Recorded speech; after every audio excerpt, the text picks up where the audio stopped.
पालन करता है, फिर नष्ट करता है, फिर बनाता है, फिर पालन करता है, फिर नष्ट करता है। ये चक्र अनादिकाल से चल रहा है और अनंत काल तक चलेगा। ना कभी शुरू हुआ, ना कभी खत्म होगा। बस इसी संसार चक्र को समझना है। जो व्यक्ति इस संसार चक्र को समझ लेगा वो स्वयं भी सुखी हो जाएगा, दूसरों को भी सुख देगा। नया कुछ भी नहीं है, सब कुछ पुराना है। वेदों और ऋषियों के अनुसार तीन ही पदार्थ हैं संसार में, मोटे मोटे मुख्य रूप से तीन पदार्थ हैं। उनके नाम बोलिए: ईश्वर, आत्मा, प्रकृति। बस जो भी है इन तीन में ही है सब कुछ। इन तीन में से एक वस्तु हम हैं, आप और हम। इन तीन में से हम कौन हैं? आत्मा। ठीक है, हम भी अनादिकाल से, हम भी सदा से, हम कोई नए पैदा नहीं हुए, पहली बार पैदा नहीं हुए। ये पहली बार शरीर धारण नहीं किया हमने, पहले कितने अरबों खरबों और भी ज़्यादा, इतनी बार हम जन्म ले चुके हैं और कितनी ही बार मोक्ष में जा चुके हैं। कई लोगों को ये जचती नहीं बात कि हम पहले भी कभी मोक्ष में गए हैं क्या। 2 बार 4 बार नहीं, कितनी ही बार जा चुके हैं, कोई हिसाब ही नहीं है, और आगे भी जाएंगे। जैसे आप सुबह ऑफिस जाते हैं, शाम को घर आ जाते हैं, हाँ या ना? ऐसे ही हम मोक्ष में जाते हैं, फिर वापस आ जाते हैं, फिर चले जाते हैं, फिर आ जाते हैं। एक व्यक्ति ने पूछा कि मोक्ष में जाएंगे फिर वापस भी आना है? मैंने कहा हाँ, क्यों, क्या दिक्कत है? आप बोले जब वापस ही आना है तो फिर जाने का फायदा क्या? जब वापस ही आना है मोक्ष से संसार में, तो फिर मोक्ष में जाने का लाभ क्या? मैंने कहा आप सुबह ऑफिस जाते हैं, शाम को घर आते हैं। जब आपको शाम को घर आना ही था तो ऑफिस जाने का क्या फायदा, क्यों गए थे? बताइए, जाना चाहिए ऑफिस या नहीं? तो फिर हमें भी मोक्ष में जाना चाहिए, उसमें क्या तकलीफ है? ऑफिस जाके 6-8 घंटे में आप वापिस आ जाते हैं, मोक्ष में तो अरबों खरबों वर्षों तक रहते हैं, फिर क्यों नहीं जाए? तो ये कोई तर्क नहीं है कि मोक्ष में जाके फिर फायदा क्या अगर वापस ही आना है तो। बहुत सारे काम हम करते हैं, हमें पता है बार बार करने पड़ेंगे, फिर भी हम करते हैं। आपने सुबह नाश्ता किया, फिर दोपहर को खाना खाएंगे, फिर क्यों नाश्ता किया था? नहीं करना चाहिए ना। जब आपको पता है दोपहर में फिर भूख लगेगी, तो फिर नाश्ता करने का क्या फायदा हुआ? आप कहते हैं हाँ फायदा हुआ, 6 घंटे तो समस्या हल हुई भूख की, तो 6 घंटे के लिए भी नाश्ता करना ही चाहिए ताकि 6 घंटे दुख ना हो, फिर आगे फिर भूख लगेगी फिर खा लेंगे, शाम को फिर भूख लगेगी तो फिर खा लेंगे। जब आप बार बार भूख लगती है और बार बार खाते हैं तो बार बार संसार में आएंगे, तो बार बार मोक्ष में क्यों नहीं जाए? बिल्कुल जाना चाहिए। तो बहुत बार हम पहले भी मोक्ष में जा चुके हैं, आगे भी जाएंगे, फिलहाल हम इस संसार में हैं। तो अब ये देखना है कि ये संसार कैसा है, हम कौन हैं, कहाँ से आए, कहाँ जाएंगे, ये सारी बातें समझनी है। कौन है संसार को बनाता है, चलाता है, वो समझना। तो इसका उत्तर है ईश्वर इस संसार को बनाता है, चलाता है, और अंत में वही नाश भी करता है। कुछ लोगों ने ये कल्पना कर रखी है 3 भगवान हैं, एक भगवान बनाता है, एक पालन करता है, एक नाश करता है। ब्रह्मा विष्णु महेश सुन रखा है ना? ब्रह्मा जी संसार को बनाते हैं, विष्णु जी पालन करते हैं, और महेश जो है वो त्रिनेत्रधारी वो विनाश करते हैं। तो ये बात ठीक नहीं है। 3 भगवान नहीं है, एक ही भगवान। वो एक ही भगवान संसार को बनाता है, वही पालन करता है, वही विनाश करता है। एक ही आदमी है जो तीनों काम करता है। अच्छा, सुनार तो देखा होगा आपने, सुनार सोने के आभूषण बनाता है ना? फिर वो कुछ टूट फूट हो जाए तो रिपेयरिंग भी कर देता है, मेंटेन भी करता है उसको, और उसको तोड़ के वह नए डिजाइन का भी बनाता है। एक छोटा सा सुनार आभूषण बनाता भी है, उसको मेंटेन भी करता है, फिर उसको तोड़ भी देता है, फिर नया बनाता है। जब एक सुनार छोटा सा 3 काम कर सकता है, तो एक सर्वशक्तिमान ईश्वर 3 काम नहीं कर सकता? वो भी कर सकता है। तो ये सोचना गलत है कि 3 अलग अलग भगवान हैं जो अलग अलग काम करते हैं। ऐसा नहीं है। लोग ईश्वर को जानते नहीं, समझते नहीं। क्यों नहीं समझते? वेदों को पढ़ते नहीं, ऋषियों के ग्रंथ पढ़ते नहीं, इसलिए उनको समझ नहीं आती। इधर उधर की फालतू किताब पढ़ते हैं या फालतू प्रवचन सुनते हैं बिना सिर पैर के, फिर वो भ्रांति में पड़ जाते हैं, भ्रांतियां फैलाते हैं। तो वेदों में लिखा है ईश्वर एक है, 2 3 4 5 10 नहीं है, एक ही है। और वो एक ही ईश्वर संसार को बनाता है, वही चलाता है, वही नाश करता है। तो क्यों बनाता है? इतना बड़ा संसार है, बड़े बड़े वैज्ञानिक बेचारे चक्कर खा गए, उनको समझ नहीं आ रहा कितनी बड़ी दुनिया है। अरबों खरबों ये गैलेक्सीज हैं जो आकाशगंगा बोलते हैं। रात को यहाँ तो नहीं दिखती आकाशगंगा, जंगल में दिखती है। यहाँ अहमदाबाद में तो लाइट बहुत होती है ना रात को, तो प्रकाश के कारण वो दिखते ही नहीं तारे। हमारे यहाँ रोजड़ में आइए, वहाँ दिखेंगे, जंगल में दिखते हैं तारे। एक युवक आया, बीएससी साइंस पढ़ रहा था यहाँ अहमदाबाद में, प्रोफेसर वर्मा जी उसको लाए थे हमारे साथ, वो अपने साथ लाए थे वहाँ रोजड़। तो रात को उसने देखा आसमान में, अरे ऐसा है आसमान, उसने पहली बार देखा। उसको बड़ा आश्चर्य हुआ, 18-20 साल उम्र थी, 18-20 साल में पहली बार उसने आसमान देखा रात को जंगल में। तो इतने तारे दिखाई दिए उसको बड़ा आश्चर्य हुआ, ऐसा है आकाश। तो ये तो बहुत छोटा सा दिख रहा था, आंख से तो 3000 तारे दिखते हैं, ऐसा वैज्ञानिक लोग कहते हैं। खुली आंख से जो हम रात को देखते हैं 3000 तारे दिखते हैं। और इस हमारी गैलेक्सी में 10 खरब तारे हैं, 10 खरब।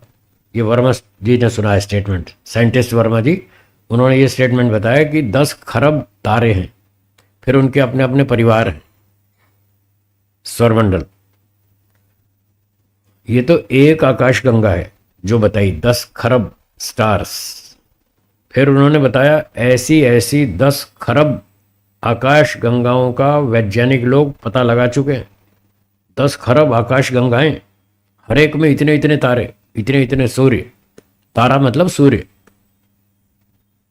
और फिर कहने लगे अभी तो हमने आधी दुनिया देखी है, अभी तो आधी और बहुत सारी है। हमारे टेलीस्कोप फेल हो गए, हमारी मशीनें फेल हो गई, आगे हम देख ही नहीं पा रहे, बहुत लंबी चौड़ी दुनिया।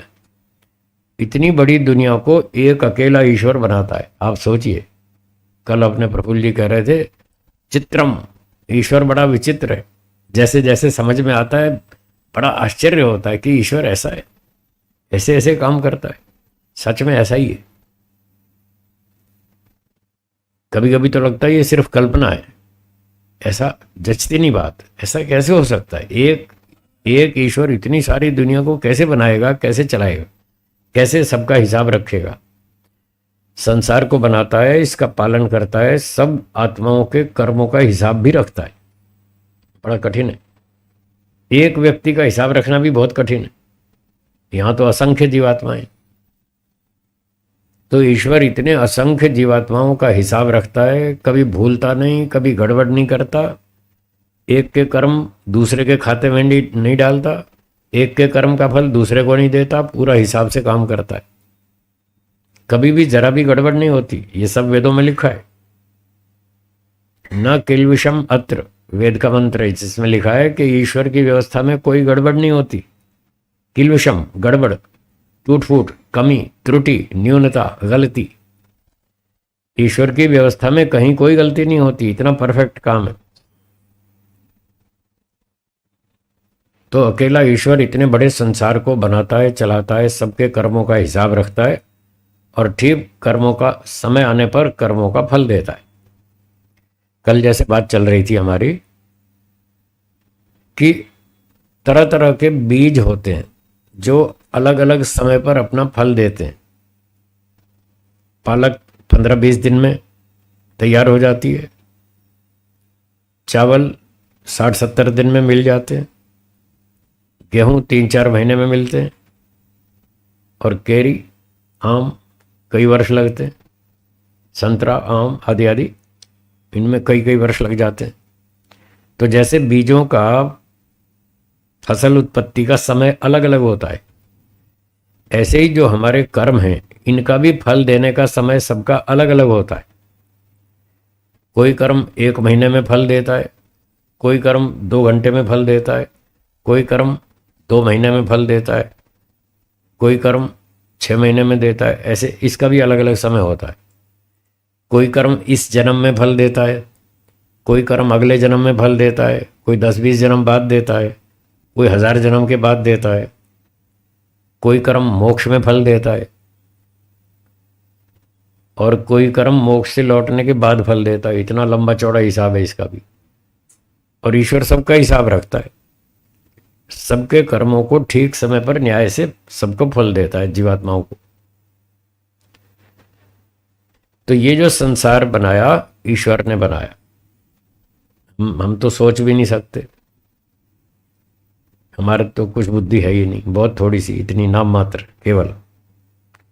तो ये संसार ईश्वर बनाता है। तो किसी ने पूछा जी क्यों बनाता है, उसको क्या मिलता है? भगवान को कुछ नहीं मिलता है। हाँ, क्या उत्तर दिया? उसको कुछ चाहिए भी नहीं। भगवान को कुछ चाहिए ही नहीं, उसके पास कोई कमी है ही नहीं। जिसके पास कमी होती है वो चाहता है कि मुझे इसके बदले में कुछ मिले, मैंने इतनी सेवा की है तो मुझे कुछ तो मिलना चाहिए। चाहे धन मिले, चाहे सम्मान मिले, कोई पद मिले, कोई प्रतिष्ठा मिले, कोई मेडल मिले, कोई, चलो ये सब ना दो, मोक्ष तो दो, या तो मोक्ष मिले या तो कुछ तो मिले ना। कोई भी जीवात्मा ऐसे मुफ्त में काम नहीं करता। क्या बोला, दोहराइए।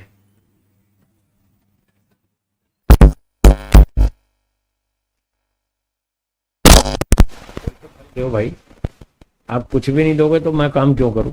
मेरे को भी फालतू थोड़ी बैठा हूं, मेरे पास और 20 काम है, मैं क्यों करूं? फ्री में काम नहीं करूंगा, कुछ ना कुछ तो मिलना चाहिए। या तो संसार का सुख दो या मोक्ष दो, कुछ तो दो।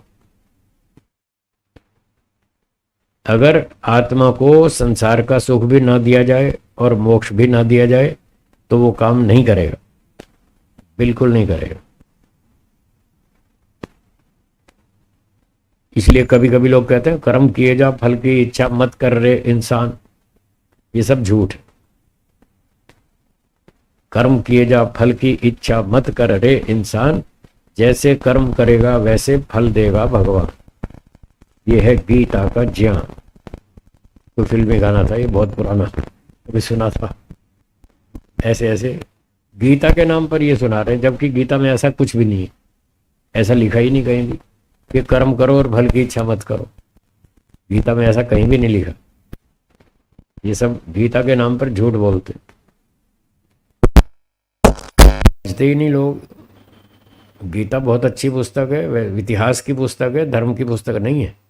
गीता कोई मोक्ष की पुस्तक नहीं। लोग समझते हैं गीता पढ़ने से मोक्ष हो जाता है। मोक्ष नहीं होता। वो मोक्ष क्या होता है उसको जानते ही नहीं। क्या होता है मोक्ष, कब मिलता है, कैसे मिलता है, किसको मिलता है, किसको नहीं मिलता, क्यों नहीं मिलता, ये सारा विषय तो दर्शन शास्त्र का है।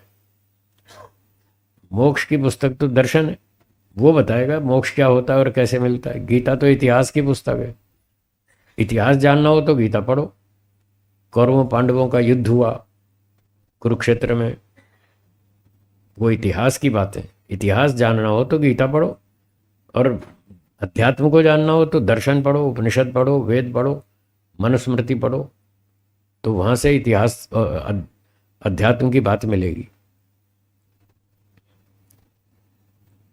तो गीता में जो ये श्लोक आता है, कर्मण्येवाधिकारस्ते मां फलेषु कदाचन, इस श्लोक को लेकर के बोलते लोग कर्म में तुम्हारा अधिकार है, मां फलेषु, फल में कोई अधिकार नहीं है। इसका अर्थ ये नहीं है, जो लोग ये अर्थ सुना रहे हैं ये गलत है। गीता के इस श्लोक का अर्थ है कर्म करने में तुम्हारा अधिकार है, अर्थात तुम्हारी इच्छा है, तुम अपनी मर्जी से जैसी इच्छा हो वैसा कर्म करो, इतना अधिकार है तुमको। लेकिन उस कर्म का परिणाम क्या आएगा वो तुम्हारे अधिकार में नहीं है। परिणाम तुम्हारे अधिकार में नहीं है, फल तो अधिकार में है। हाँ बोलिए क्या कहा। परिणाम आपके अधिकार में नहीं है, फल तो आपके अधिकार में है। एक विद्यार्थी को कहो साल भर पढ़ाई करो, परीक्षा दो, नंबर प्राप्ति में तुम्हारा कोई अधिकार नहीं है, नंबर तुम्हें कुछ नहीं मिलेंगे। बोलो पढ़ेगा? परीक्षा देगा? क्यों देगा? जब आप नंबर ही नहीं दोगे तो हम पढ़ेंगे क्यों, परीक्षा क्यों देंगे? आप पूछ के देख लो अपने बच्चों को, पढ़ाई करो साल भर, परीक्षा भी दो और कोई मेडल इनाम कुछ नहीं मिलेगा तो क्यों क्यों पढ़ेगा? देखो मना कर रहा है वो, ये बैठा बच्चा मना कर रहा है नहीं पढ़ेंगे हम जब इनाम ही नहीं मिलेगा तो क्यों पढ़ेंगे? एक टीचर से कहो साल भर कक्षा में बच्चों को पढ़ाओ स्कूल में और वेतन की इच्छा मत करना। बोलो पढ़ाएगा? नहीं पढ़ाएगा। फल तो पहले चाहिए, कर्म तो बाद में करेंगे, पहले फल बताओ, फल क्या दोगे? फल समझ में आएगा तो काम करेंगे, नहीं तो नहीं करेंगे। आप अपनी दुकान पे किसी को नौकर रख लो, वो आते ही पूछेगा हाँ साहब तनख्वाह क्या दोगे पहला सवाल तनख्वाह क्या दोगे? तनख्वाह समझ में आएगी तो काम करेंगे, तनख्वाह समझ में नहीं आएगी तो नहीं करेंगे। फल तो पहले पूछता वो, तो फल में अधिकार कैसे नहीं? फल में तो है, हाँ परिणाम में अधिकार नहीं है। अब आप सोचेंगे ये क्या नई समस्या है, फल अलग है परिणाम अलग है। हाँ दोनों अलग अलग हैं, और दो ही नहीं एक और तीसरा भी है, उसका नाम है प्रभाव। क्या है? तीन कर्म करने के बाद तीन प्रतिक्रियाएं होती हैं कर्म की। कितनी? तीन। उनके नाम बोलिए। कर्म का परिणाम, कर्म का प्रभाव, कर्म का फल। ये तीनों अलग अलग चीजें।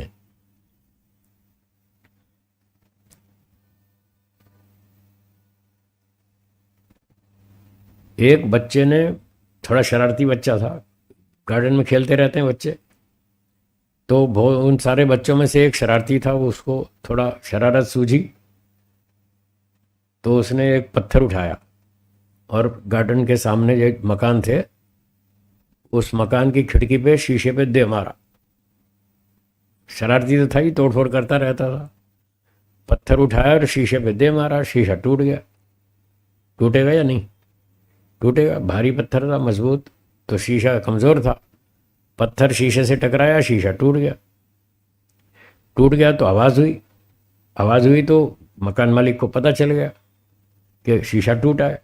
वो बाहर आया, उसने देखा क्या हुआ, अरे शीशा टूट गया। फिर इधर देखा तो एक बच्चा भाग रहा था, वो समझ गया इसी ने तोड़ा है ये बच्चा भाग रहा है, शीशा तोड़ के इसी ने तोड़ा होगा। तो उसने भी दौड़ लगाई उसके पीछे, बच्चे के पीछे, और उसको पकड़ लिया और पूछा क्यों बेटा तुमने तोड़ा है मेरा शीशा? बोले हाँ जी। क्यों तोड़ा?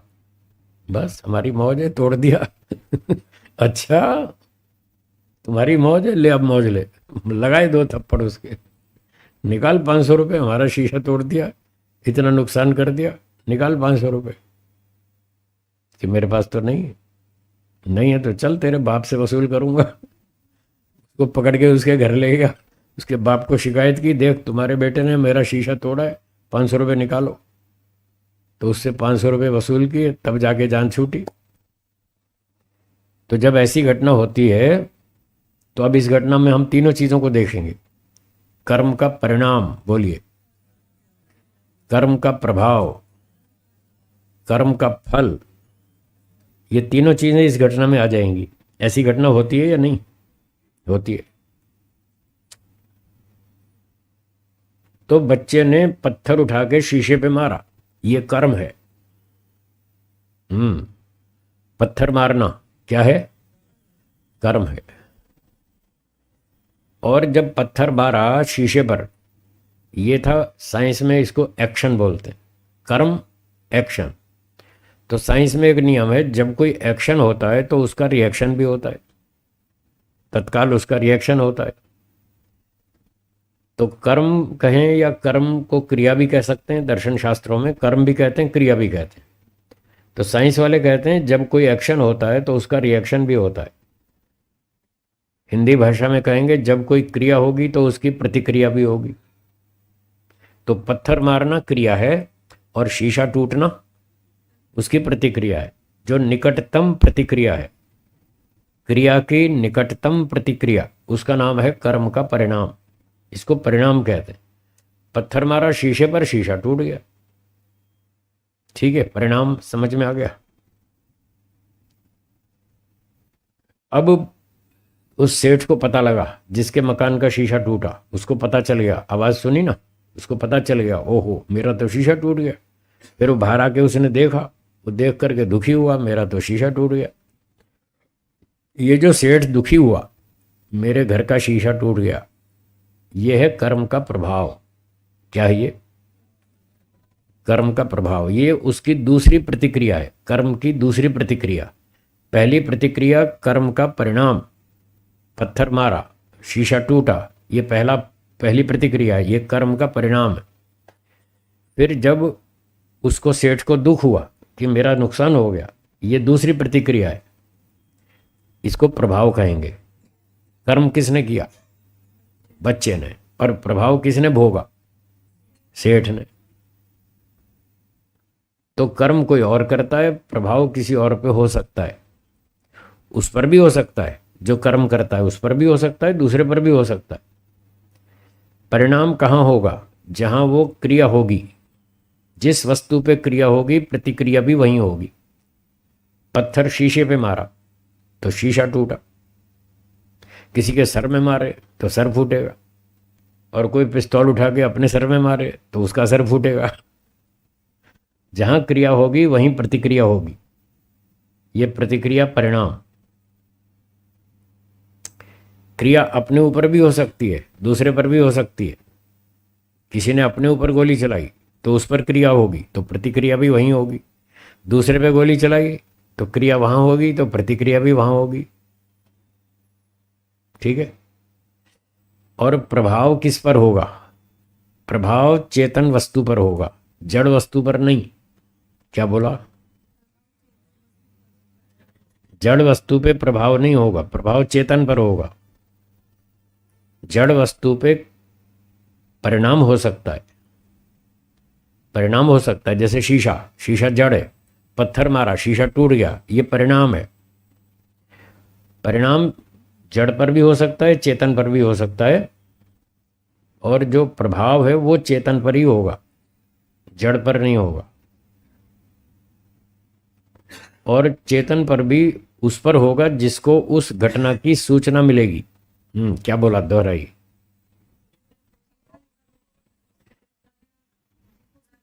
प्रभाव उस पर होगा जिसको सूचना मिलेगी, उस घटना की सूचना मिलेगी, उस पर प्रभाव पड़ेगा।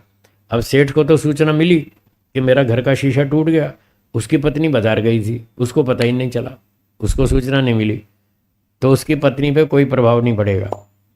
उसके घर का शीशा टूट गया, इस बात का उसकी पत्नी पे कोई प्रभाव नहीं पड़ेगा, क्योंकि उसको अभी सूचना ही नहीं मिली। और जब सूचना मिलेगी तब प्रभाव शुरू हो जाएगा। 1 घंटे बाद उसकी पत्नी आ गई लौट के घर, आके उसने देखा अरे शीशा टूट गया, ये टुकड़े पड़े हैं शीशे के, वो शीशा टूट गया। अब उसको सूचना मिली कि घर का शीशा टूट गया, अब वो दुखी होना शुरू हो जाएगी कि हमारा नुकसान हो गया। 1 घंटे तक उसको सूचना नहीं मिली, उस पर कोई प्रभाव नहीं पड़ा। जैसे ही सूचना मिली उसको प्रभाव शुरू हो गया। तो प्रभाव चेतन पर होगा, और उस चेतन पर होगा जिसको उसकी सूचना मिलेगी।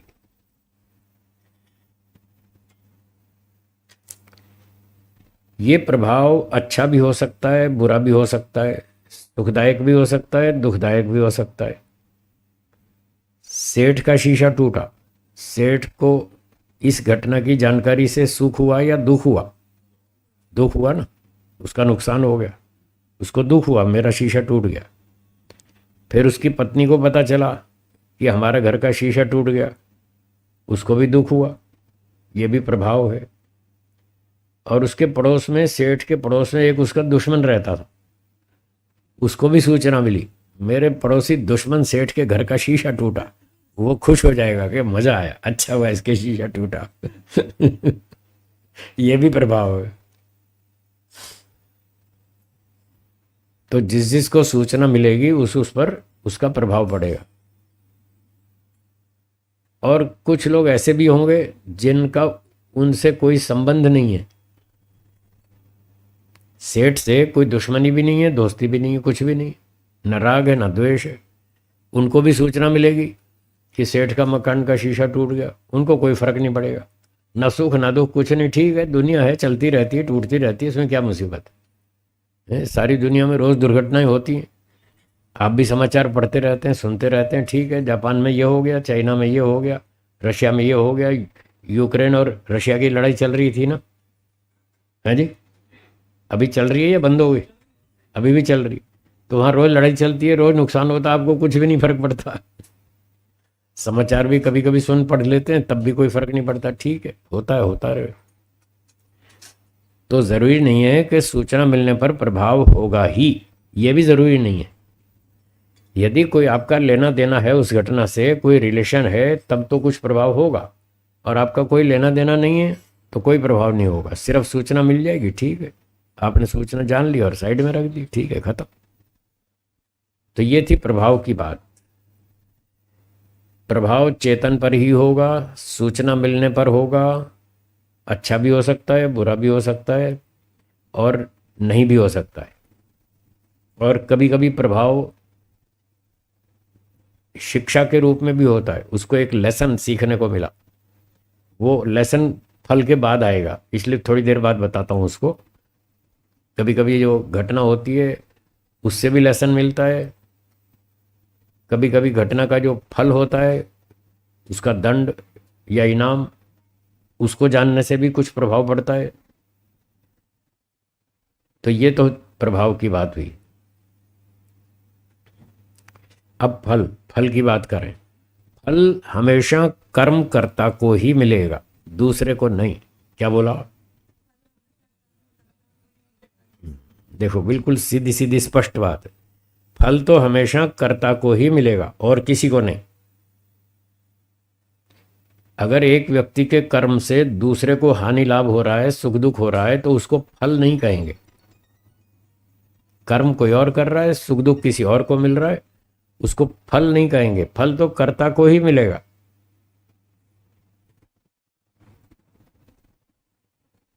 तो जो एक के कर्म से दूसरे को सुख दुख मिल रहा है, वो या तो कर्म का प्रभाव हो सकता है या परिणाम हो सकता है, उस दो में से कुछ होगा, उसको फल नहीं कहेंगे। तो बच्चे ने जो पत्थर मारा शीशे पर, शीशा टूट गया, उसी घटना को लेते हैं। बच्चे ने पत्थर मारा, ये कर्म किया, शीशा टूटा, ये कर्म का परिणाम हुआ। सेठ को पता चला मेरा शीशा टूट गया, वो दुखी हुआ, ये प्रभाव है।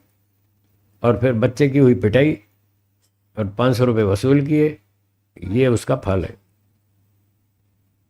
बच्चे को दंड मिला, 2 थप्पड़ पड़े, ये उसका दंड है, कर्म का फल है। अब इस उदाहरण में आप पूछेंगे कि जी बच्चे ने पत्थर मारा था, बाप को 500 रुपये का दंड क्यों भोगना पड़ा? बाप ने तो गलती नहीं की थी, फिर बाप को दंड क्यों भोगना पड़ा? बच्चे को मिलता ना।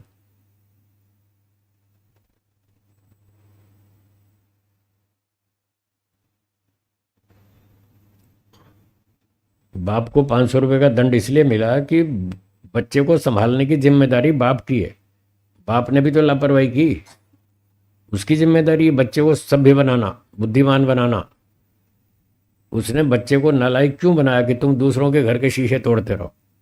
ऐसी शिक्षा उसने क्यों नहीं दी बच्चे को कि सभ्यता से रहो, किसी का शीशा नहीं तोड़ने का? ये उसको सिखाना था। यहाँ उसने भी तो गलती की, अब उसका दंड उसको मिल रहा है। जो 500 रुपये भरने पड़े वो इसलिए मिल रहा है।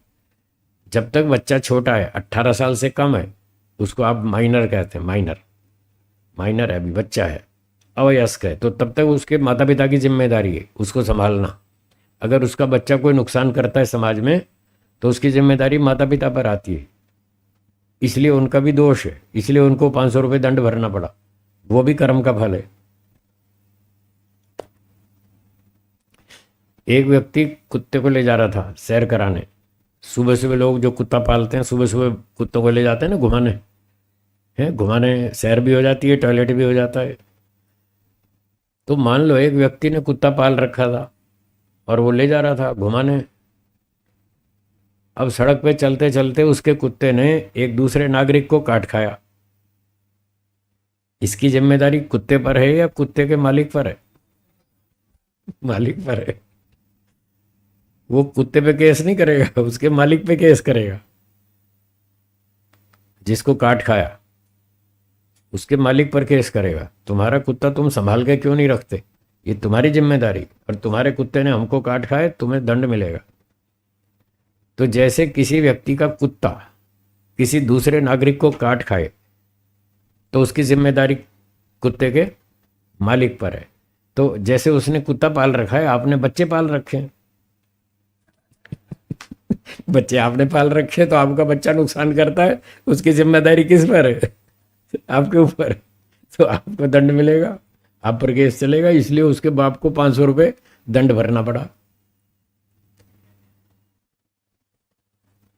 तो अपने बच्चों को संभाल के रखें, जैसे अपने कुत्तों को संभाल के रखते हैं, अपने बच्चों को भी संभाल के रखें। उनको संभालने की जिम्मेदारी भी आपकी है।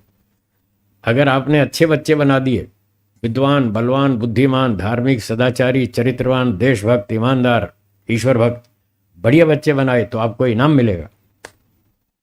और अच्छे बच्चे नहीं बनाए, देश को नुकसान कर रहे हैं, दुख दे रहे हैं, झूठ बोलते हैं, चोरी करते हैं, रिश्वत लेते हैं, हेरा फेरी करते हैं, घोटाले करते हैं, बदतमीजी करते हैं, चरित्रहीनता करते हैं, तो फिर आपको दंड मिलेगा। आपने बच्चे ठीक नहीं पाले, आपकी ड्यूटी थी।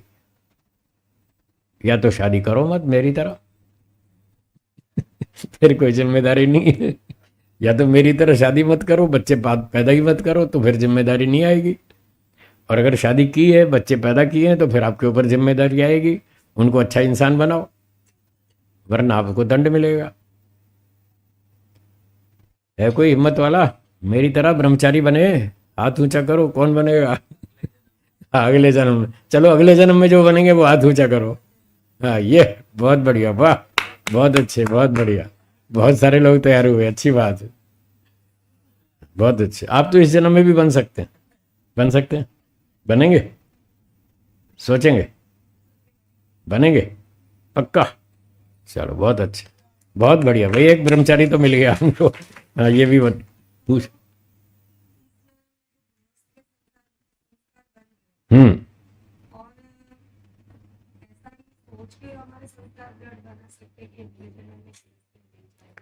हाँ, इस बार जो गृहस्थ में आ गए और समझ में आ गया कि यहाँ समस्याएं ज़्यादा हैं, ठीक है, वो एक्सपीरियंस से ही आती है। आ गए गृहस्थ में, एक्सपीरियंस हो गया, समझ में आ गया कि भाई यहाँ समस्याएं बहुत हैं। ब्रह्मचारी रहेंगे तो इससे कम होंगी समस्याएं, तो सब जगह होती हैं। ब्रह्मचारी रहेंगे तो समस्याएं इनसे थोड़ी कम होंगी। तो अब आपका विचार बन रहा है, संस्कार बन रहा है कि अगली बार शादी नहीं करेंगे, अगले जन्म में ब्रह्मचारी बनेंगे। तो ये विचार संस्कार अपने साथ लेकर जाइए, तो आपको इसका लाभ मिलेगा।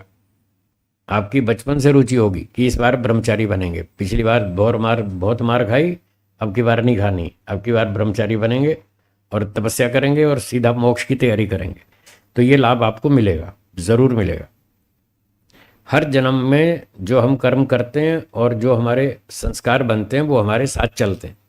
अगले जन्म में हमें सपोर्ट करते हैं, हमें सहयोग देते हैं, और उस दिशा में फिर हमारी प्रगति होती है। तो अच्छी बात है जिन लोगों ने हाथ ऊंचा किया कि अगली बार ब्रह्मचारी बनेंगे। मेरी ओर से बहुत बहुत शुभकामनाएं और आशीर्वाद। भगवान आपकी इच्छा पूरी करे। तो ब्रह्मचारी बने, तपस्या करें, बहुत प्रसन्न रहेंगे। हाँ जी, पूछिए, बनेंगे? चलो बहुत अच्छा, उनके लिए भी ताली बजाएंगे। ऑनलाइन उन्होंने लिखा है मैं भी ब्रह्मचारी बनूंगा, बहुत बढ़िया, धन्यवाद। तो ये कर्म फल की बात चल रही थी। जब कोई कर्म होता है तो उसके बाद 3 प्रतिक्रियाएं होती हैं: कर्म का परिणाम, कर्म का प्रभाव, कर्म का फल। तो उस बच्चे वाले उदाहरण में हमने देखा, बच्चे ने पत्थर मारा, ये कर्म है, शीशा टूटा, ये परिणाम है, उस मालिक को सेठ को दुख हुआ, ये प्रभाव है, फिर उसको दंड मिला, ये फल है। तो फल हमेशा कर्ता को ही मिलेगा। जिसने गलती की थी दंड तो उसी को मिलेगा, ये तो स्पष्ट है, सब जानते हैं और सब समझते भी हैं, स्वीकार भी करते हैं। परीक्षा आप देवें, नंबर किसी और को देवें, चलेगा? देखो मना कर रहे हैं, नहीं चलेगा। जो परीक्षा देगा उसको नंबर मिलना चाहिए, यही तो न्याय है। जो कर्म करेगा उसको फल मिलना चाहिए। परंतु संसार में कई बार हम ऐसा देखते हैं, कर्म तो कोई और करता है और उसका दुख कोई और भोगता है, तब वहां समस्या पैदा होती है। तब लोग भ्रांति में पड़ते हैं या शंका में आ जाते हैं कि ये क्या हो रहा है, ये तो कोई न्याय नहीं हुआ। गलती कोई और करे और दुखी कोई और हो, दंड कोई और भोगे, ये तो न्याय नहीं हुआ। अभी अभी थोड़े दिन पहले की घटना, यहीं पर अहमदाबाद में एक विमान टूटा ना, विमान दुर्घटना हुई ना, यहीं पर ही हुई थी अहमदाबाद में। 300-400 लोग उसमें चले गए और कुछ तो बेचारे अपने डॉक्टर लोग हॉस्टल में खाना खा रहे थे उनके ऊपर गिरा। तो लोगों ने बहुत सारे समाचार सूचनाएं भी निकाली हैं, कुछ व्यंग्य भी कसे। फेसबुक पर रोज लिखते रहते हैं लोग। किसी ने लिखा, भाई अब तो घर में भी सुरक्षा नहीं है, विमान घर पे ही आके गिर सकता है, जरा सावधान रहना। है आंधी भूकंप पता नहीं कहाँ कहाँ हो सकता है, कोई गारंटी थोड़ी।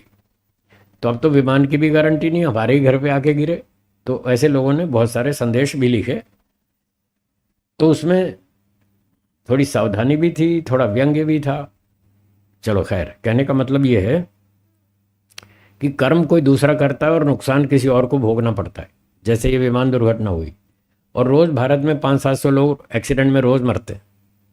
कोई ट्रक से मरता है, कोई कार से मरता है, कोई बम ब्लास्ट से मरता है, कोई जहर पी के मरता है, कोई पिस्तौल मार लेता है, गोली मार लेता है खुद को, कोई 10वें माले से कूद के गिरता है मरता है, कोई नदी में डूब के मरता है, कोई तालाब में, कोई जहर पी के मरता है। पता नहीं कैसे कैसे लोग मरते हैं। तो ये बहुत सारी दुर्घटनाओं में 500-700 लोग रोज मरते हैं। अब उसमें बहुत सारी घटनाएं तो दूसरे के कारण होती हैं। जैसे ट्रक ड्राइवर ने बेहिसाब ट्रक चलाया, शराब पी के चलाया। बहुत सारे लोग शराब पी के चलाते हैं गाड़ी, कार वाले भी चलाते हैं, ट्रक वाले भी चलाते हैं, और भी बहुत से लोग। कभी कभी विमान की भी सूचनाएं आती हैं कि पायलट ने भी शराब पी रखी थी। आपको याद हो तो कई वर्ष पहले अहमदाबाद में ऐसी ही एक और विमान दुर्घटना हुई थी, कोई 30-35 साल पहले। और यहाँ हवाई पट्टी से 2 किलोमीटर दूर वो विमान को उसने खेत में ही उतार दिया। तो वो भी ऐसा ही हुआ था, जल गया था और काफ़ी लोग मरे। एक बचा था उसमें भी, इसमें भी एक बचा, इस घटना में उसमें भी एक बचा था, कोई त्रिवेदी नाम का था व्यक्ति। वो भी विमान जब घिसट रहा था ज़मीन पर, तो उसने भी देखा मैं भी कूद जाता हूँ शायद बच जाऊँ, तो वो भी कूद गया। ऐसे चलते चलते विमान से कूद गया, 2-4 पलटी मारी और वो बच भी गया। तो कभी कभी ऐसी घटना हो जाती है, संयोग की बात है ये। तो गलती पायलट की, ट्रक ड्राइवर की, कार ड्राइवर की, और नुकसान दूसरों को। तो लोग यहाँ आकर पूछते हैं ये क्या न्याय है, क्या इनकी मौत यहीं लिखी थी? ऐसी बातें तब उठती हैं। और बहुत से लोग यही मान लेते हैं इनकी तो मौत यहीं लिखी थी, तभी तो ये यहाँ मरे आकर के। कोई बाइक वाला जा रहा था हाईवे पर, ट्रक वाले ने पीछे से टक्कर मारी, वो गिर गया, वहीं मर गया। तो लोग कहते हैं इसकी मौत यहीं लिखी थी। तो ये बात गलत, झूठ है। जो विमान दुर्घटना में मरे उनकी मौत यहाँ नहीं लिखी थी। जो इस तरह के एक्सीडेंट्स में लोग मरते हैं, ट्रक के नीचे, कार के नीचे, बाइक के नीचे, या किसी भी तरह से जो इस तरह दुर्घटना में मरते हैं, उनकी मौत कहीं नहीं लिखी थी। पर जो लोग मानते हैं उनकी मौत यहीं लिखी थी। हमने उनसे पूछा, अगर इनकी मौत लिखी थी तो बताओ किसने लिखी थी? आप में से भी कुछ लोग ऐसा मानते होंगे कि हाँ हाँ उसकी मौत वहीं लिखी थी। जिसकी मौत जहाँ पर निर्धारित है वो व्यक्ति उस दिन वहीं मरेगा, ऐसा करोड़ों व्यक्ति मानते। और कुछ तो यहाँ तक भी कहते हैं जिसकी मौत भगवान ने जहाँ लिखी है वो ज़मीन उसको खींच के वहीं ले आती है। ऐसे ऐसे भी बोलते हैं, वो ज़मीन उसको खींच कर वहीं ले आती है, उसको यहीं मरना है। तो हमने पूछा किसने लिखी थी मौत? बोली भगवान ने, और कौन लिखेगा, एक ही तो है लिखने वाला। सबकी मौत भगवान ने लिख रखी है, कब कौन कहाँ कैसे मरेगा सब पहले से तय है, निश्चित है, निर्धारित है। ऐसा करोड़ों व्यक्ति मानते हैं, जबकि ये झूठ है, ये सच नहीं है। तो मैंने उन लोगों से पूछा कि ये मौत किसने लिखी थी? बोले भगवान ने लिखी। तो मैंने कहा भगवान ठीक लिखता है या गलत लिखता है? बोले भगवान तो ठीक लिखता है, वो गलत क्यों लिखेगा, वो तो ठीक ही लिखता है, भगवान कोई गलती थोड़ी करता है। मैंने कहा चलो मान लेते हैं भगवान ने लिखी थी और ठीक लिखी थी।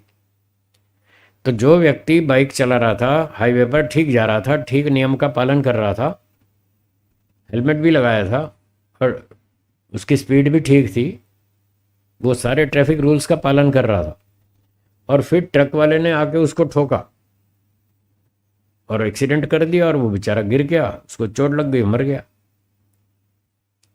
उसकी मौत यदि भगवान ने लिखी थी तो ट्रक ड्राइवर ने ईश्वर के आदेश का पालन किया या नहीं किया? है जी, किया ना।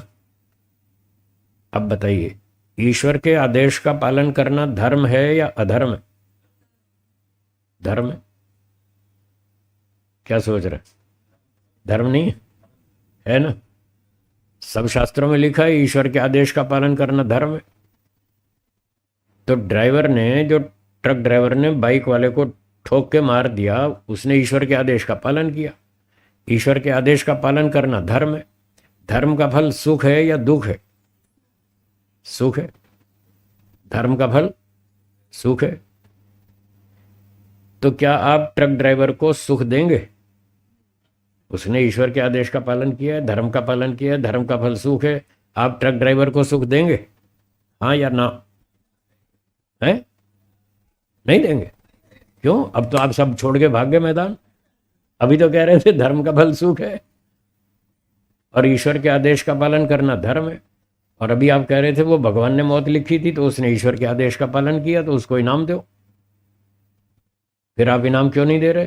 फिर या तो आपकी बात गलत है या वो गलत है।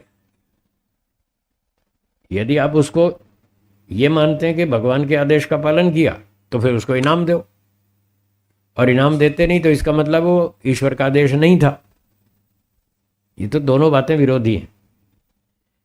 एक तरफ आप कहते हैं वो ईश्वर ने मौत लिखी थी तो उसको इनाम दो, जैसे जल्लाद को वेतन मिलता है। जल्लाद को वेतन मिलता है या नहीं? न्यायाधीश ने आदेश दिया भाई अपराधी है, इसको फांसी पे लटका दो, न्यायाधीश ने लटका दिया? तो नहीं, न्यायाधीश ने आदेश किया, जल्लाद ने उसको लटका दिया। जल्लाद ने न्यायाधीश के आदेश का पालन किया या नहीं किया? जब किया तो क्या वो अपराधी है? तो वो तो ठीक काम कर रहा है, आदेश का पालन कर रहा है, उसको तो आप वेतन दे रहे हैं। तो जो न्यायाधीश के आदेश का पालन करे उसको तो वेतन, और जो ट्रक ड्राइवर ईश्वर के आदेश का पालन करे उसको दंड। ये कौन सा न्याय है? ये कोई न्याय है क्या? सोचिए। विच है पिछले जन्म का? किसने? ड्राइवर को पता था इसने मेरे साथ पिछले जन्म में क्या किया? ड्राइवर को पता था, और पिछले जन्म का बदला लेने का उसको अधिकार है? हाँ या ना? नहीं है ना। उसको पता है कि इसने मेरे साथ पिछले जन्म में क्या किया, मैं अपने कर्म का बदला ले लूं। ना तो उसका कर्म का पता और ना उसको अधिकार कि मैं इससे बदला ले लूं। बदला लेने का अधिकार भी नहीं है। वो तो न्यायाधीश को अधिकार है, वो दंड दे सकता है। हर आदमी को दंड देने का अधिकार नहीं है। न्यायाधीश को अधिकार है, ईश्वर को है, माता पिता को है, टीचर को है, पंचायत को है, उनको अधिकार है दंड देने का। हर एक आदमी को नहीं है अधिकार। तो ट्रक ड्राइवर को ना तो अधिकार है फल देने का, ना उसको पता है कि मैं किस कर्म का फल दे रहा हूं। जब उसको कर्म का ही पता नहीं तो फल का निर्णय कैसे करेगा? कितना फल दूं? 2 हड्डी तोड़ूं, 3 हड्डी तोड़ूं, 5 हड्डी तोड़ूं या पूरी जान ले लूं? कितना दंड दूं? वो कैसे डिसाइड करेगा? कोर्ट में न्यायाधीश पहले मुकदमा सुनते हैं, हाँ या ना? मुकदमा सुनते हैं, उसकी जानकारी करते हैं, किसने अपराध किया, कितना किया, कब किया, कैसे किया, उसका प्रमाण लाओ, एविडेंस लाओ। जब सारी बातें सिद्ध हो जाती हैं तभी तो वो नाप तोल कर दंड देते हैं ना, कि इतना अपराध है तो इतना दंड, अधिक अपराध है तो अधिक दंड, जितना अपराध है उतना दंड नाप तोल कर दिया जाता है। और जो ट्रक वाला एक्सीडेंट है वो नाप तोल कर ठोका जाता है। इसकी 2 हड्डी तोड़ूं, इसकी 3 तोड़ूं, नाप तोल के दिया जाता है वहाँ। तो जो नाप तोल कर नहीं होता उसको एक्सीडेंट कहते हैं, वो कर्मफल नहीं है। क्या बोला? जो बिना माप तोल के होता है, जिसमें कोई नाप तोल नहीं होती, उसको एक्सीडेंट कहते हैं, वो कर्म का फल नहीं है। और जो कर्म का फल होता है वो नाप तोल कर होता है, उसको एक्सीडेंट नहीं कहते। कर्म फल को एक्सीडेंट नहीं कहते, एक्सीडेंट को कर्म फल नहीं कहते, दोनों में अंतर है। क्योंकि कर्म फल में नाप तोल होती है और एक्सीडेंट में कोई नाप तोल नहीं होती, एक मोटा सा अंतर है। तो ट्रक ड्राइवर ने जो बाइक वाले को चोट मारी वो नाप तोल के मारी थी, या ऐसे ही कुछ भी हो गया, तो फिर वो कर्मफल नहीं है।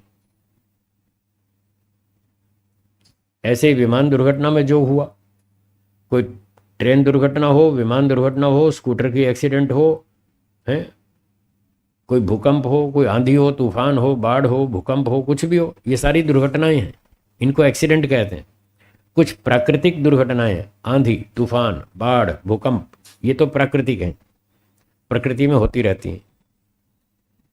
और मनुष्य की जो मानवकृत दुर्घटनाएं हैं, वो विमान दुर्घटना है, रेल दुर्घटना है, ट्रक की दुर्घटना है, साइकिल दुर्घटना है, वो मानवकृत है, मनुष्यकृत है, वो भी दुर्घटना है, उसमें कोई नाप तोल तो है नहीं। और जो कुछ लोग गलती करते हैं आत्महत्या की, वो जहर पी के मर जाते हैं, कोई पिस्तौल चला लेता है अपने ऊपर, ये भी दुर्घटना है। ये कोई मौत को लिखी थोड़ी है, वो तो खुद गलती कर रहा है। भगवान ने थोड़ी कहा तू मर जा, भगवान ने तो जीने को बोला है। ईश्वर ने हमको जीने के लिए समय दिया है, 50, 60, 70, 80, 90 साल, 100 साल जियो, जीने के लिए भेजा है, मरने के लिए नहीं। जो लोग यहाँ समस्याओं से घबरा जाते हैं, उनको कोई समाधान नहीं सूझता, वो ऐसी गलती करते हैं। तो आत्महत्या करना भारी अपराध है। भारत के संविधान में भी अपराध है और ईश्वर के संविधान में भी अपराध है, दोनों जगह अपराध है। इसलिए आत्महत्या कभी नहीं करनी चाहिए, उसका फिर दंड मिलेगा। कोई व्यक्ति आत्महत्या करने में सफल हो गया, मर गया, तो भारत सरकार उसको पकड़ नहीं सकती, वो तो गया आज से ही, उसको भारत सरकार दंड नहीं दे पाएगी, लेकिन ईश्वर तो पकड़ लेगा, हाँ या ना। जो आत्महत्या करेगा ईश्वर तो फिर भी उसको पकड़ ही लेगा, तो ईश्वर उसको दंड देगा। तुमने आत्महत्या क्यों की? तुमको यहाँ मरने के लिए नहीं भेजा था, जीने के लिए भेजा था। तुम्हारी कोई समस्या है तो अपने भाई को बताओ, बहन को बताओ, माता पिता को बताओ, मित्रों को बताओ, किसी को बताओ, पुलिस को बताओ, सेना को बताओ, कोर्ट को बताओ, किसी को समस्या बताओ, आपका समाधान करेंगे। मरना कोई समाधान नहीं है, और ना कहीं लिखा है कि समस्या हो तो डूब मरो, ऐसा कोई समाधान नहीं है। और उससे कोई समस्या हल होती भी नहीं है, उल्टा और समस्या बढ़ती है। यदि कोई व्यक्ति आत्महत्या करने में असफल हो गया, बच गया, नहीं मर पाया, तो उस पर आत्महत्या का प्रयास इस नाम की कलम लगती है, इस पर, इस धारा में उस पर केस होता है। आत्महत्या करने का प्रयास किया, यह भी अपराध है। यदि वो बच गया मरने से तो फिर भारत सरकार दंड देगी, और अगर मर ही गया तो फिर ईश्वर दंड देगा। इसलिए ये अपराध है, ऐसा नहीं करना चाहिए। जो आपकी समस्या है किसी को बताइए, वो फिर आपका कोई समाधान कर देगा।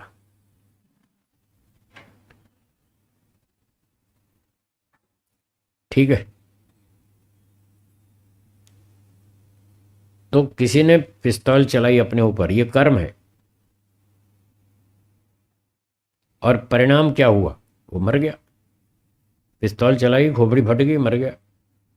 जब व्यक्ति अपने शरीर पे क्रिया करता है, ध्यान से सुनिए, जब कोई व्यक्ति अपने शरीर पर क्रिया करता है तो उसकी जो प्रतिक्रिया होती है वो उसके कर्म का परिणाम भी है और फल भी है, वो दोनों हैं।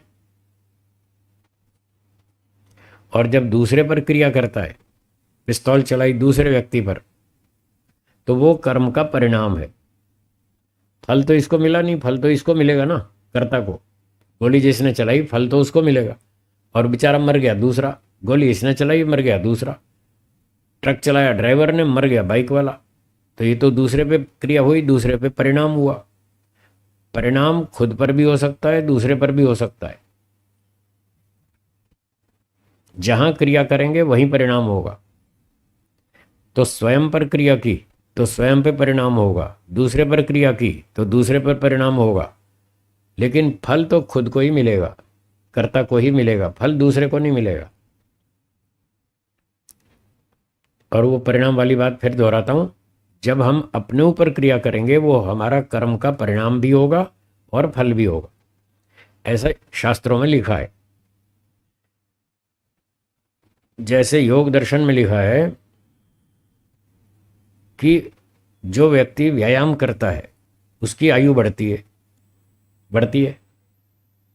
आयुर्वेद में भी लिखा है, जो व्यायाम करता है, ब्रह्मचर्य का पालन करता है, संयम से खान पान करता है, दिनचर्या ठीक रखता है, यज्ञ करता है, संध्या करता है, उपासना करता है, परोपकार करता है, अच्छे काम करता है, दूसरों की मदद करता है, उसकी आयु बढ़ती है। वो प्रसन्नता है, उसकी प्रसन्नता बढ़ती है, आनंद बढ़ता है, उसकी आयु बढ़ती है, शरीर स्वस्थ रहता है, बलवान बनता है, बुद्धि बढ़ती है, सारे फायदे होते हैं। तो जो अपने साथ क्रिया कर रहा है, व्यायाम आदि करना, इससे उसकी आयु बढ़ रही है, और आयु को कर्म का फल बताया। योग दर्शन दूसरा चैप्टर 13वां सूत्र, उसमें आयु बढ़ना ये कर्मों का फल लिखा है। जाति आयु भोग 3 फल लिखे ना, तो आयु बढ़ रही है ये फल है। तो जब अपने शरीर के साथ क्रिया कर रहा है तो वो परिणाम भी है और फल भी है, दोनों है। अपने साथ क्रिया करेंगे तो वो दोनों है, परिणाम भी और फल भी। और कोई जहर पी के मर गया तो जहर पिएगा तो वो शरीर मरेगा, वो परिणाम हो गया, और आयु खत्म हो गई, उसने अपना दंड भोगा, ये उसका फल भी है। आयु का घटना बढ़ना ये कर्म का फल है। तो इस तरह से जब अपने ऊपर क्रिया की जाएगी तो उससे जो भी प्रतिक्रिया होगी वो परिणाम भी है और फल भी है। और जब दूसरे पर क्रिया करेंगे तो वो परिणाम कहलाएगा, फल नहीं। तो ट्रक ड्राइवर ने बाइक वाले को मारा, ये परिणाम था। फिर अब वो पकड़ा जाएगा ड्राइवर, उस पर मुकदमा होगा, उसको दंड मिलेगा, ये होगा उसका फल। फल तो अभी बाद में मिलेगा उसको, पहले तो उसको मारा, ये परिणाम है। ऐसे ही प्लेन दुर्घटना, ट्रेन दुर्घटना, कोई भी दुर्घटना होती है, उसमें जो जो दोषी होते हैं वो हैं कर्म करने वाले। सिग्नल मैन ने गलत सिग्नल दे दिया, एक पटरी पे 2 गाड़ियां छोड़ दी, एक इधर से आ रही है, एक उधर से आ रही है, एक ही पटरी पे सिग्नल मैन ने दोनों को छोड़ दिया, तो दोनों टकराएंगी। अब जिसकी गलती है वो उसका कर्म है। गलती तो सिग्नल मैन की है, उसने गलत सिग्नल दिया, ड्राइवर ने चला दिया। ड्राइवर का तो कोई दोष नहीं, उसको तो जैसा सिग्नल मिलेगा वैसे चलेगा। सिग्नल मैन ने गलती की, ड्राइवर ने उसका पालन किया, और 2 ट्रेन सामने सामने टकरा गई, बहुत से लोग मर गए, कुछ घायल हो गए, कुछ ठीक ठाक बचे। तो ये जो दुर्घटना में वो लोग मारे गए, ये उनका कोई कर्मफल नहीं है। कर्म तो किया सिग्नल मैन ने, गलती उसकी थी, और मारे गए ये लोग, ये उसके कर्म का परिणाम है। बोलिए, समझ में आया परिणाम? तो ऐसे संसार में बहुत सारी दुर्घटनाएं होती रहती हैं, उसमें कर्म कोई और करता है, परिणाम किसी और को भोगना पड़ता है। ऐसे ही विमान दुर्घटना हुई, जो 300-400 लोग मारे गए, गलती किसी और की थी, मारे गए बेचारे कोई और, ये कर्म का परिणाम था। अब ये तो खोजने की बात है किसकी गलती थी, वो तो आगे रिसर्च करने पे पता चलेगा, वो अलग विषय है। पर जिसने गलती की वो था कर्ता, और जो मारे गए वो था कर्म का परिणाम। ऐसे दुर्घटनाओं में सब जगह समझ लीजिएगा। तो ये अन्याय है। जो विमान यात्री मारे गए, जो बाइक वाला मारा गया ट्रक के नीचे, ये उसके साथ अन्याय है, ये कर्मफल नहीं है। जब कोई दुख बिना कर्म के भोगना पड़ता है, बिना अपराध के, बिना दोष के भोगना पड़ता है, उसको अन्याय कहते हैं। क्या कहते हैं? ये अन्याय है। क्या आप मानते हैं संसार में अन्याय होता है? होता है, थोड़ा या ज्यादा? एक के साथ होता है या सबके साथ? बस, तो फिर चिल्लाते क्यों हैं, शिकायत क्यों करते? साहब बड़ा अन्याय हो गया। अरे वो तो होता ही, कौन सी नई बात है। रोज होता है, सबके साथ होता है। अन्याय ज्यादा होता है, न्याय कम होता है। इस संसार में अन्याय अधिक होता है और न्याय बहुत कम होता है। बोलिए।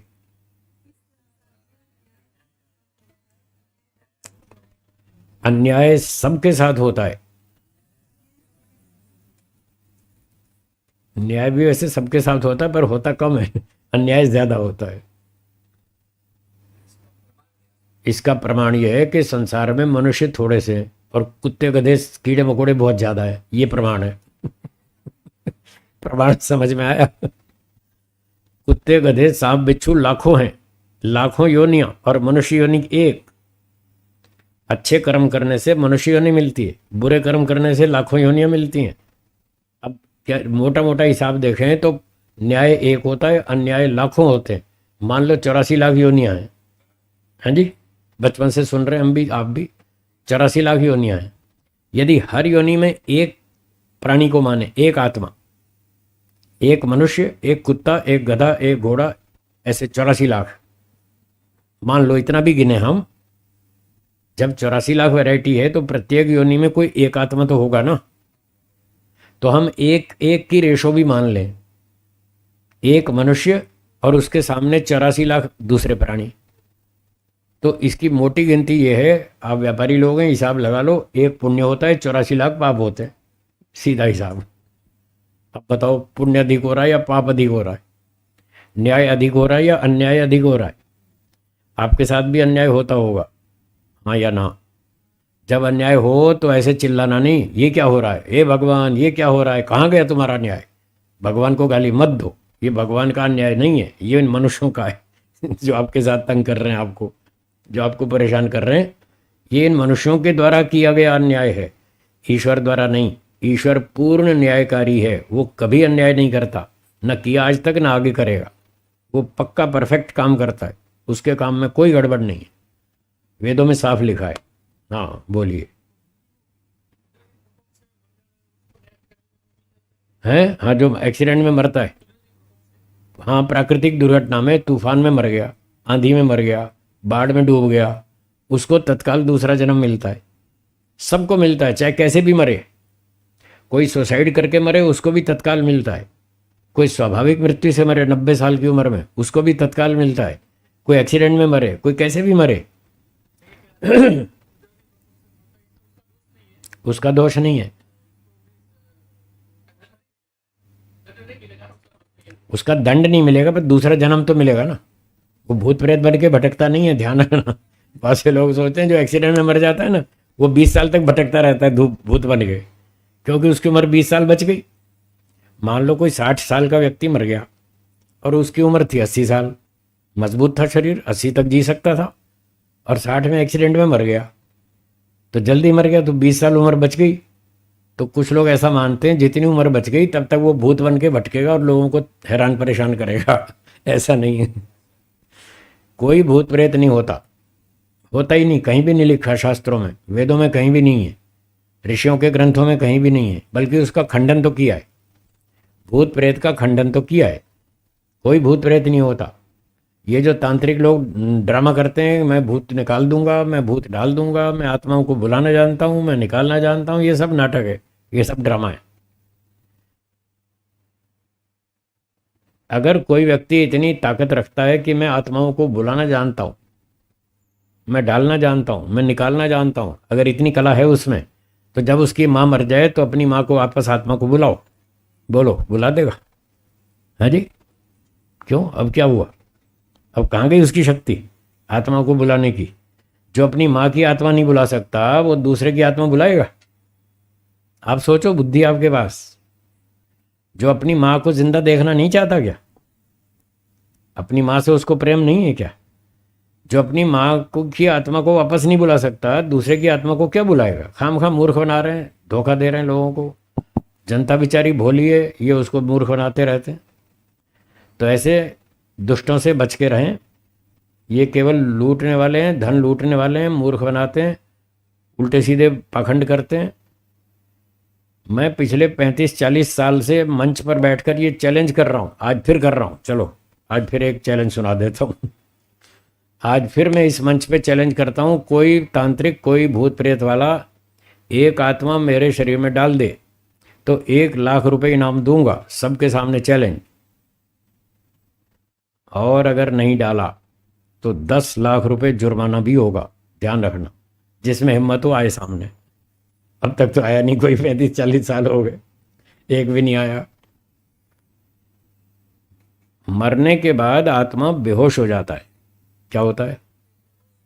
जब बेहोश हो जाता है, उसमें होश ही नहीं, कोई शक्ति नहीं, कोई शरीर नहीं, कोई ताकत नहीं, कोई ज्ञान नहीं, तो वो बताओ कहाँ भटकेगा, कहाँ चलेगा? चल ही नहीं सकता। आप में से किसी को 104 105 डिग्री फ़ारेनहाइट का बुखार आ जाए और तब आपसे ये कहा जाए चलो सड़क पे दौड़ लगाएंगे, आप 105 के बुखार में सड़क पे दौड़ लगाएंगे? लगा सकते हैं? आपकी इच्छा हो तो भी नहीं लगा सकते। अभी तो शरीर भी है, इच्छा भी है, पर शक्ति नहीं है। शक्ति के बिना आप इच्छा होते हुए भी 105 के बुखार में सड़क पे दौड़ नहीं लगा सकते। मरने के बाद तो इच्छा भी नहीं रही, शक्ति भी नहीं रही, होश भी नहीं रहा, अब बताओ कैसे दौड़ लगाएगा? तो ये सब काल्पनिक बातें, व्यर्थ की बातें, भ्रांति की बातें। भारत ने, अमेरिका तक ये भूत प्रेत की भ्रांति दूर तक अमेरिका तक फैली हुई है। तो इससे बच के रहें, ये सब पाखंड की बातें, इससे कुछ नहीं होने वाला। जब तक शरीर है तब तक व्यक्ति होश में है, तब तक उसकी इच्छा है, तब तक वो काम कर सकता है। मरने के बाद वो तत्काल बेहोश हो जाता है, और बेहोश होते ही ईश्वर उसको अपने कब्जे में ले लेता है, और फिर ईश्वर उसके कर्मानुसार उसको अगला जन्म देगा। उसको कहाँ जन्म देना, ईश्वर उसको उठा ले जाएगा।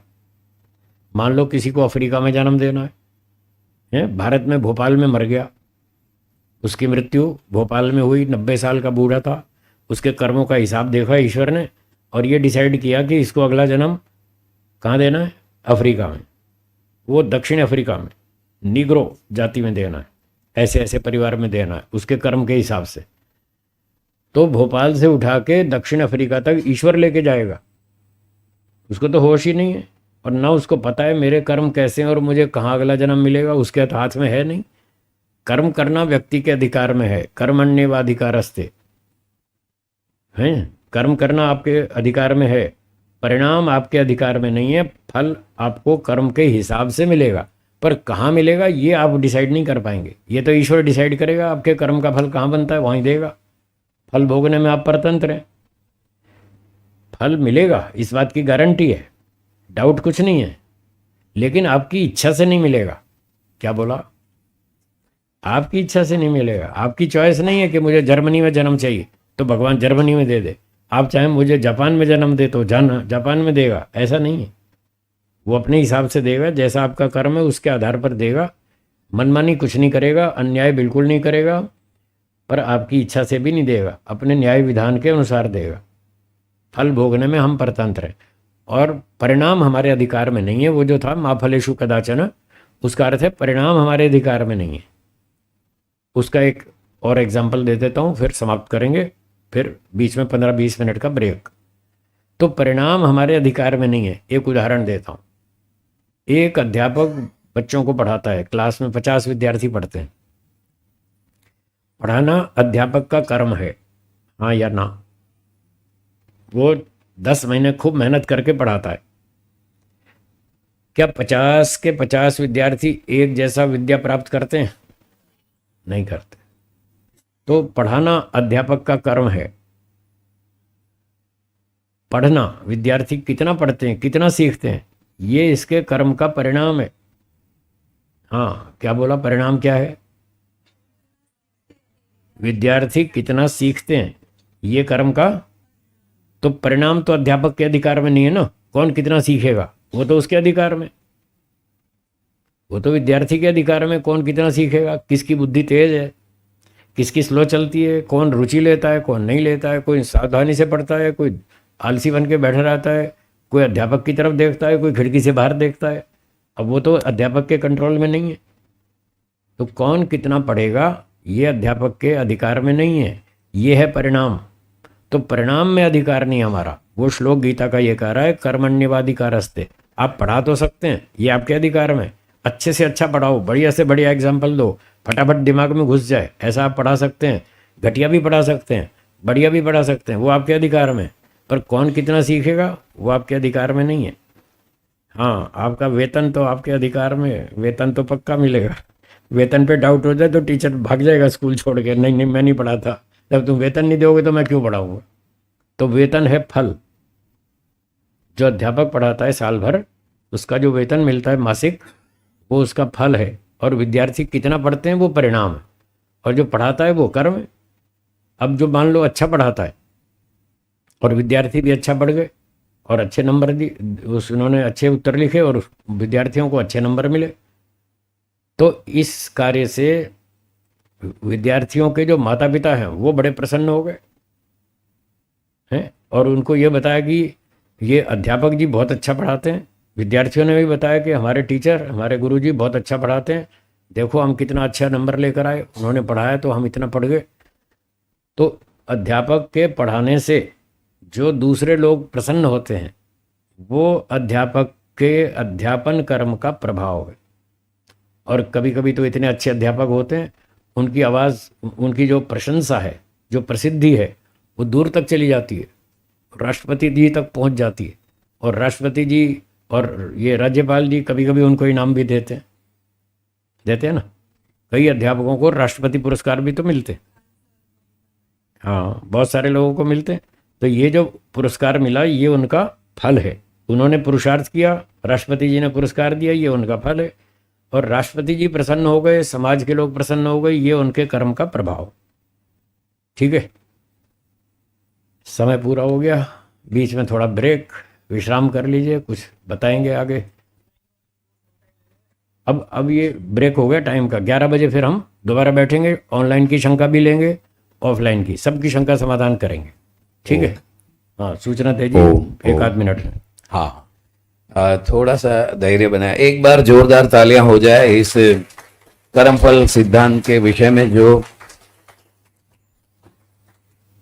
अभी अभी पूज्य स्वामी जी महाराज ने कर्म, फल, परिणाम और प्रभाव बहुत ही बारीकी से, बहुत विस्तार से समझाया। मैं जहाँ तक समझता हूँ कि शायद ऐसे भी लोग होंगे इन अभी श्रोताओं में जिन्होंने इतनी बारीकी से कर्मफल सिद्धांत को आज शायद पहली बार भी सुना।